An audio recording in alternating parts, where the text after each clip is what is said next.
बर्फ़बारी जो है वादी कश्मीर में नहीं हो रही है और मुसलसल जो है खुश्क मौसम चल रहा है। इस बीच माहिरीन का क्या मानना है कि अगर बर्फ़बारी वक्त पर नहीं होती है तो इस पर आम ज़िंदगी पर क्या कुछ असरात पड़ते हैं। हमारे साथ डॉक्टर समीरा हैं जो कि हेड ऑफ़ द डिपार्टमेंट भी हैं और भी इनसे जानने की कोशिश करते हैं कि असरात क्या पड़ते हैं और बर्फ़बारी जो है वो वक्त पर क्यों नहीं हो पा रही है। बहुत शुक्रिया मैम। तो हमें बताइएगा कि क्या वजूहात हैं कि बर्फ़बारी जो है वो वक्त पर नहीं हो रही है, और उसके बाद ये भी जानना चाहेंगे कि इससे असरात क्या पड़ते हैं आम जिंदगी। ये जो अनटाइमली ड्राई वेदर है, एक्चुअली ये पहले भी काफ़ी बार हुआ है। It's not for the first time कि बर्फ़ नहीं हो रही है, लेकिन हम ये भी कह सकते हैं कि जितना जितना क्लाइमेट चेंज हो रहा है उतना हम ज़्यादा ये एक्सपेक्ट करेंगे और उतनी इसकी फ्रीक्वेंसी बढ़ेगी। और अभी तक जो हमने देखा इस विंटर में सिर्फ अपर रीचेस पे थोड़ी सी बर्फ़ हुई है और मोस्टली हम बोल सकते हैं कि अराउंड 60% डेफिसिट है, जहाँ बिल्कुल प्रेसिपिटेशन नहीं हुए, ना बर्फ़ हुई ना बारिश हुई। तो कंटिन्यूसली अभी ड्राई वेदर चल रहा है, तो इससे एक्चुअली न सिर्फ एग्रीकल्चर पे इफ़ेक्ट होगा, ये इफ़ेक्ट करेगा हम सब की लाइफ पे, क्योंकि by the end of the day हम सब जो है 80% ऑफ आवर पॉपुलेशन जो है ये एग्रीकल्चर डिपेंडेंट है और हम सब जो है हम सबको खाना चाहिए खाने के लिए। So when once we won't be able to grow anything, that means जो हमारे नॉर्मल स्टेपल फूड है वो अगर हम ग्रो नहीं कर पाते हैं तो एक स्ट्रेस आ जाता है मार्केट में।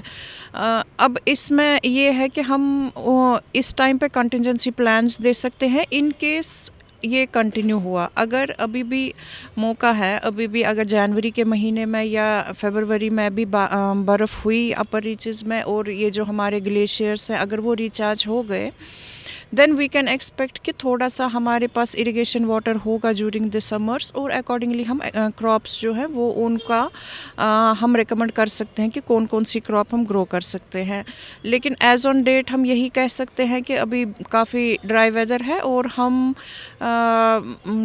अकॉर्डिंगली हमें टेलर करने पड़ेंगे, अकॉर्डिंगली हमें ग्रो करने पड़ेंगे अपने क्रॉप्स, क्योंकि आगे अगर हम जो हमारे नॉर्मल क्रॉप्स है जैसे राइस है उसको हम ग्रो नहीं कर पाएंगे अंडर दीज कंडीशंस। इसी तरह जो हमारा हॉर्टिकल्चरल फ्रूट है इसमें भी जब हम HMOs जो हम यूज़ करते थे उसको हमें थोड़ा सा प्रीपोन करना पड़ेगा, क्योंकि टेम्परेचर भी बहुत हाई है और हम देखेंगे कि ये जो ब्लॉसम्स है वो भी जल्दी निकल आएंगे।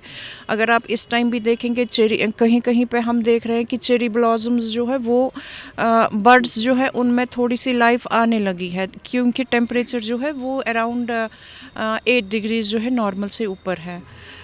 और आपने ये भी देखा होगा कि ये बहुत अनएक्सपेक्टेडली है कि इस टाइम कश्मीर का टेम्परेचर ज़्यादा है, वाइल जो rest of the northern India है उसका यहाँ से कम टेम्परेचर है।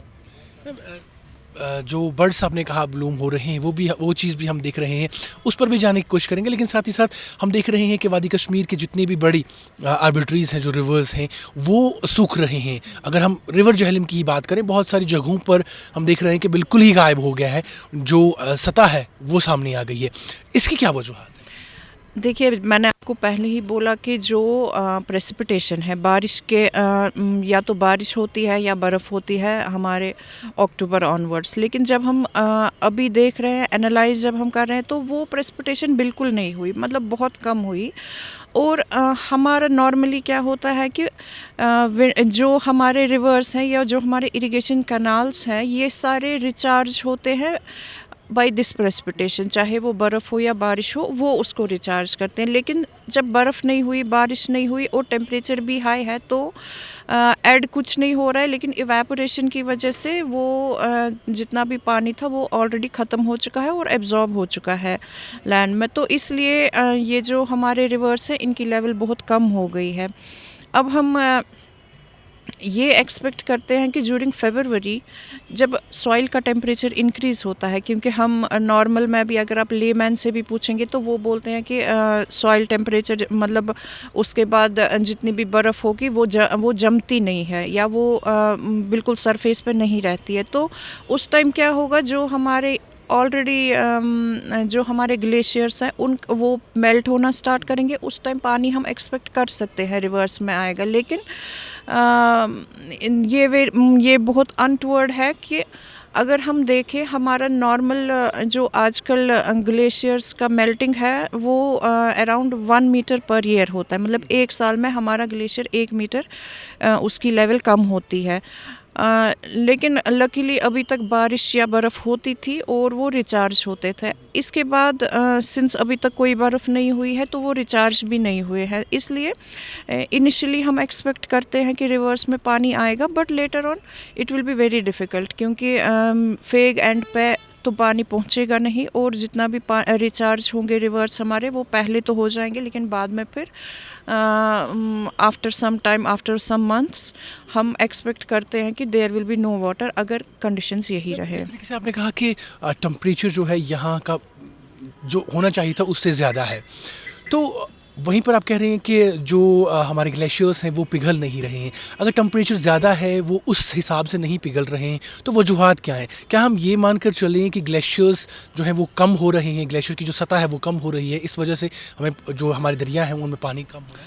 नहीं, एक्चुअली जब तक चिले कलान का मौसम है तब तक जो लैंड का टेम्परेचर होता है वो काफ़ी कम होता है और ग्लेशियर्स जो है इसलिए मेल्ट नहीं होते। इवन आप अगर आजकल देखोगे भी जो यहाँ पे कहीं आइस बन गई होती है वो स्टिल बन जाती है, क्योंकि जब तक चिले कलान है तब तक हम एक्सपेक्ट नहीं करते हैं कि उतनी मेल्टिंग होगी। लेकिन आफ्टर चिले कलान क्या होगा कि ऑलरेडी ऑटोमेटिकली सॉइल का टेम्परेचर जो है वो इंक्रीज़ हो जाता है और उसकी वजह से मेल्टिंग जो है वो फास्ट होती है।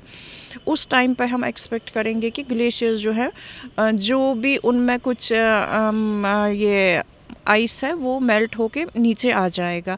बट इसमें ये भी प्रॉब्लम्स है कि इसके साथ हमारे एक्सट्रीम कंडीशंस भी इंक्रीज़ हो जाएंगे। मतलब we expect that there will be flooding type of ये रिचार्ज इन आवर रिवर्स, क्योंकि जितना भी पानी जो है वो एक साथ नीचे चला आएगा और मेल्टिंग ज़्यादा हो जाएगी, क्योंकि टेम्परेचर ऑलरेडी नॉर्मल से काफ़ी हाई है। So we have to take care of that also कि हम कैसे इसके बाद हम क्या क्या एडवाइजरीज दें और कैसे हम एक फार्मर ही नहीं आम इंसान को भी अपने आप को सेफ गार्ड करने के तरीके बता पाएंगे, क्योंकि बहुत सारे एरियाज़ में हम एक्सपेक्ट करते हैं कि वहाँ पे इवन फ्लैश फ्लड्स भी आ सकते हैं because of these melting glaciers and all of a sudden recharge of the reverse. एक आखिरी सवाल है, बर्ड्स का जिस तरह से आपने कहा कि ब्लूम होना कहीं शुरू हो गए, हमने भी गाँव में देखा कि हल्की हल्की सी उनमें जान जो है होना शुरू हो गई है, तो अभी जो बर्ड्स हो रहे हैं अगर बाद में बर्फ़ पड़ती है